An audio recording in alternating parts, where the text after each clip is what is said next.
Então, já tinha tempo que eu ficava com receio de perguntar, mas eu achei bem apropriado hoje. E aí, meus amigos, bom ou não? Se você acha que não tá bom porque o Brasil tá um caos e o Lula, em vez de trabalhar com políticas públicas, tá veladamente recomendando um jejum intermitente, calma. Eu acho que você esqueceu o que aconteceu até aqui. E relembrar os acontecimentos pode não só explicar o que tá rolando no Brasil, como também reafirmar aquele ditado que diz: quem apanha nunca esquece.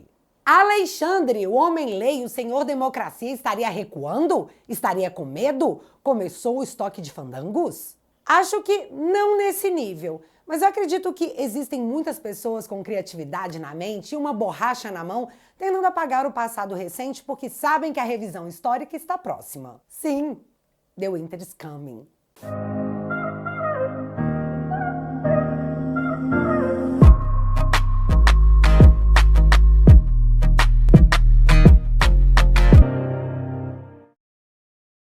Eu vou por partes aqui para que você não se perca em nenhum acontecimento e eu vou começar pelo mais recente. Alexandre desbloqueando contas que estavam retidas por ordem judicial no Brasil às vésperas da visita do Comitê da Corte Interamericana de Direitos Humanos. Mas o que raios aconteceu? Desde 2020, vários advogados protocolaram na corte os abusos sofridos por parte do judiciário brasileiro em determinados casos, principalmente aqueles que possuem apoiadores do presidente Bolsonaro. A situação se agravou e muito com os presos do dia 8 que foram julgados em bloco, porque, caso você nunca tenha parado para ler, os processos são um copia e cola, não existe individualização do processo, o que é proibido.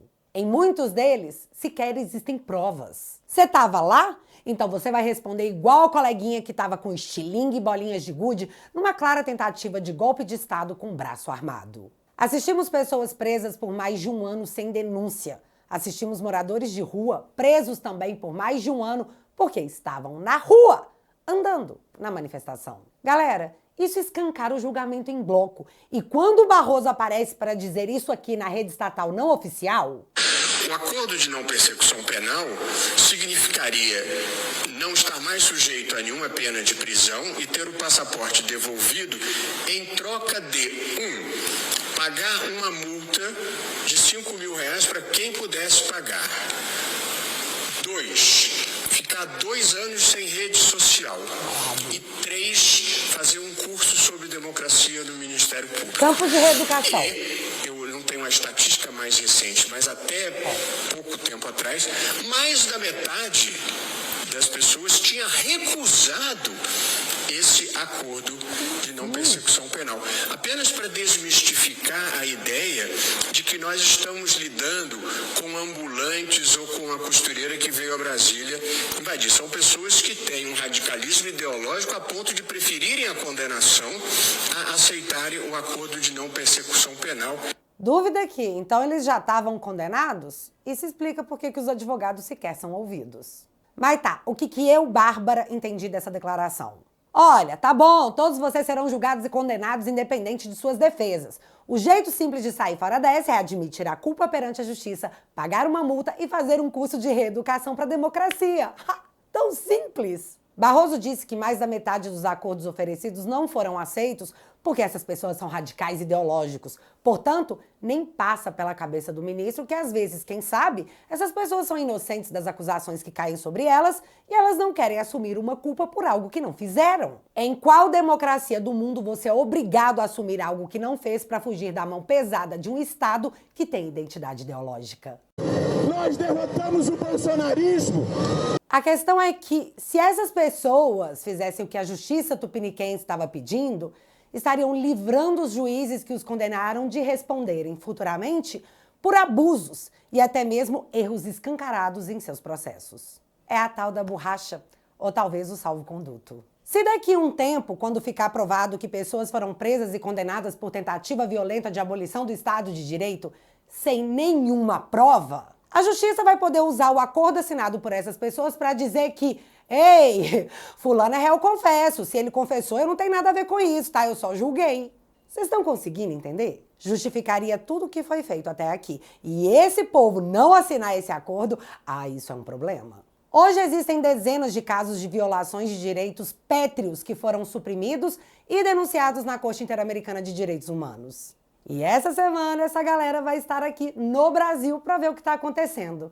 E mais, eles vão, pela primeira vez, ouvir o outro lado, já que o comitê irá se encontrar com parlamentares e sociedade civil que tiveram seus direitos violados. E ó, tem um caminhão de provas levantadas para serem apresentados. Como que vocês acham que gringo vai receber a informação de que contas de senadores e deputados foram banidas no Brasil em total sigilo, onde nem os parlamentares nem seus advogados conseguem saber o porquê que isso aconteceu? É simplesmente um cala a boca, você não vai falar mais nada. Shhh, acabou.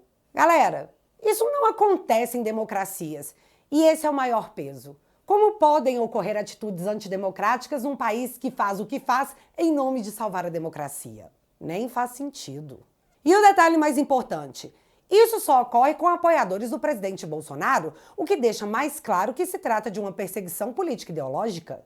Na minha humilde opinião, é claro. Por favor, não me censura, STF, é só uma opinião. No Brasil é proibido por lei a remoção de um perfil inteiro da internet. E segundo essa mesma lei, você só pode retirar a postagem considerada criminosa se você especificar qual foi a postagem, qual crime ela estaria cometendo e sob o devido processo legal. Nunca sob sigilo. O Marco Civil da Internet deixa claro que excluir o perfil inteiro é censura prévia, proibida por lei. O que acabou sendo apenas um detalhe para se salvar a democracia nos últimos tempos, né? E aí entramos no ponto 1 da questão sobre contas retidas judicialmente, o que é proibido. E a audiência com a galera da corte que veio verificar se as denúncias que levamos para lá são isso mesmo que a gente está falando. Aí os caras estão lá na audiência, ouvindo os advogados do Monark, onde ele foi acusado de espalhar fake news, o que sequer é crime no Brasil, e proibido de existir na internet por determinação do Estado.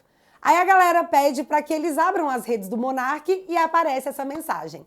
Conta retida no Brasil por uma determinação judicial. Aí é mostrado na sequência os áudios obtidos através da Vaza Toga, onde o Brasil ficou sabendo que alvos eram escolhidos, alguns deles pelo próprio ministro, que encomendava um relatório para que ele mesmo pudesse se basear para proferir seu julgamento e banir pessoas da internet, porque quando ele cismava, era uma tragédia. Junta isso a mensagem de que quando nada era encontrado, que se usasse a criatividade para que o objetivo de perseguir alguém, ou no caso, um jornal, fosse alcançado. Eu citei o caso do Monark, mas temos mais de uma centena de casos, incluindo senadores, deputados e jornalistas, onde essa mensagem foi exibida em seus perfis nas redes sociais. Então, melhor não dar munição para as denúncias. Reativa aí. E isso não é uma informação privilegiada. Essa é a minha leitura dos fatos, que são fatos que aconteceram no Brasil. Imagina os advogados relatando que a sustentação oral foi suprimida após a fala do Dr. Sebastião lá na Suprema Corte. Imagina o Dr. Paulo, o advogado do Daniel, explicando que o Daniel foi beneficiado por 2 indultos e segue preso. Imagina explicar que o Daniel foi preso enquanto parlamentar por um vídeo publicado na internet citando um ditado popular contra o ministro da Suprema Corte. Mas esse nem é o ponto mais crítico. A hecatombe tem nome e sobrenome: Felipe Martins. Preso por ter saído do Brasil, mas ele nunca saiu do Brasil, saiu da cadeia justamente por isso, porque as alegações para sua prisão de 6 meses eram falsas, mas a justiça brasileira diz que se baseou numa entrada que foi registrada de forma oficial nos Estados Unidos. Um registro feito com o número de passaporte inválido e com a escrita do nome do Felipe Martins errada. Quem registrou a entrada do Felipe Martins nos Estados Unidos, o que gerou o argumento para levá-lo à prisão, onde dia sim, no outro também, se especulava na imprensa uma delação premiada que o tiraria da cadeia para no Bolsonaro. Alguém faz ideia do que o Felipe Martins passou na prisão nos 6 meses em que ele esteve preso? Não, porque mesmo sendo de conhecimento público que ele não saiu do Brasil, o motivo pelo qual ele foi preso, Felipe segue com tornozeleira eletrônica e eis o ponto mais intrigante.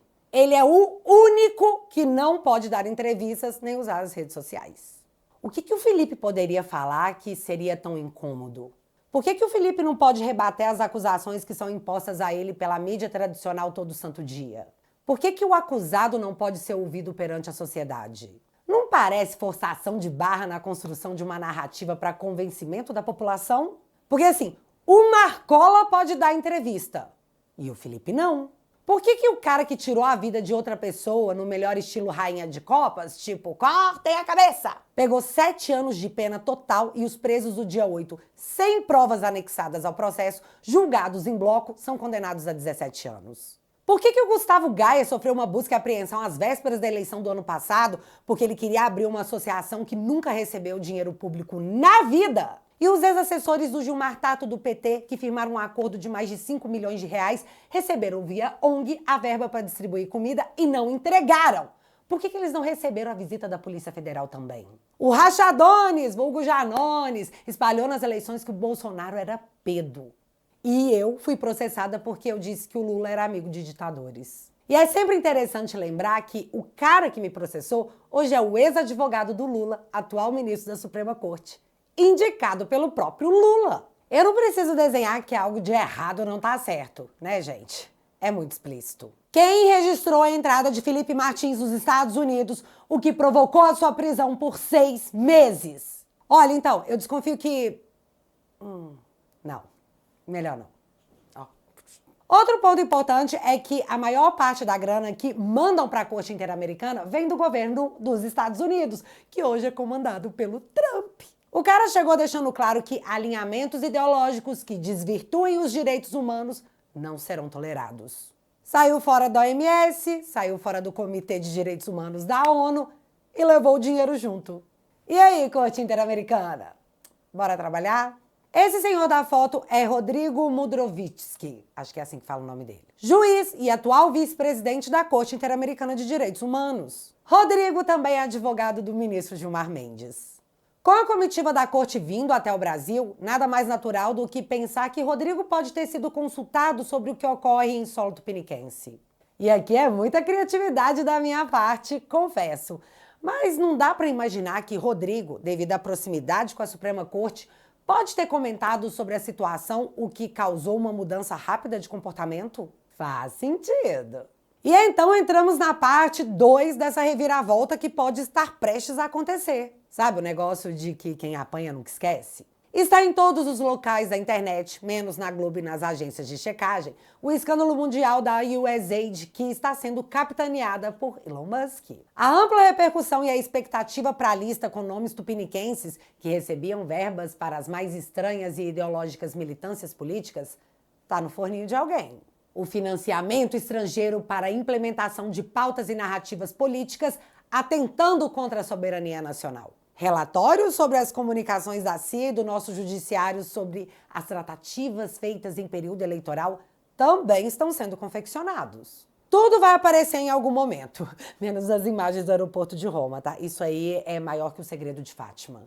E antes de eu continuar a falar do Elon Musk, sabe de quem ele é próximo, tipo, bem próximo? Verdevaldo, responsável pela divulgação em todo o mundo do caso Snowden, mas também responsável pela Vaza Toga, onde ele anunciou possuir mais de 6 teras de mensagens e que seriam divulgadas para que o Brasil soubesse. E você sabe o que foi que aconteceu com o Glenn, com a Folha e com o Fábio Zarapião, aquele jornalista que estava junto com o Glenn? Na verdade, estamos sendo ameaçados. Uma das coisas que Alexandre de Moraes fez na primeira semana é que ele incluiu não só as fontes, as supostas fontes, os fontes que eles acreditam que eram nossas fontes, mas também incluiu a Folha de São Paulo e os 2 jornalistas assinando o material, o Fábio e eu, dentro do inquérito criminal sobre fake news. E já tinha reportagem ontem no Globo que a delegacia do Polícia Civil que está investigando recebeu uma ordem de entrar em contato não só com as fontes que eles suspeitar são as fontes, mas também com os jornalistas. O negócio foi tão pesado que o Zarapião saiu da Folha de São Paulo e hoje está trabalhando no Metrópolis. Já o Tagliaferro recebeu a visita da polícia após alguém reportar, de forma anônima, que o cara tinha tentado tirar a própria vida. Aí a polícia foi lá para conferir. Temos 2 jornalistas e um dos jornais mais tradicionais do Brasil na mira da justiça brasileira. E o sentimento foi esse aqui. Para ser honesto, eu acho que isso mostra a gravidade aqui no Brasil. Eu estava criticando muito políticos, muito governos, não só criticando, mas fazendo reportagem. Eu nunca tinha medo de criticar nenhum político, nenhum juiz. até comecei a criticar Alexandre de Moraes. Realmente foi a primeira vez na minha carreira jornalística que eu pensei, isso vale do risco, do perigo? E quando uma cidadão, uma jornalista, começa a ter medo de criticar uma pessoa no governo, isso já mostra a falta da liberdade. Não deveria ter medo do governo para fazer seus direitos que está garantido na Constituição.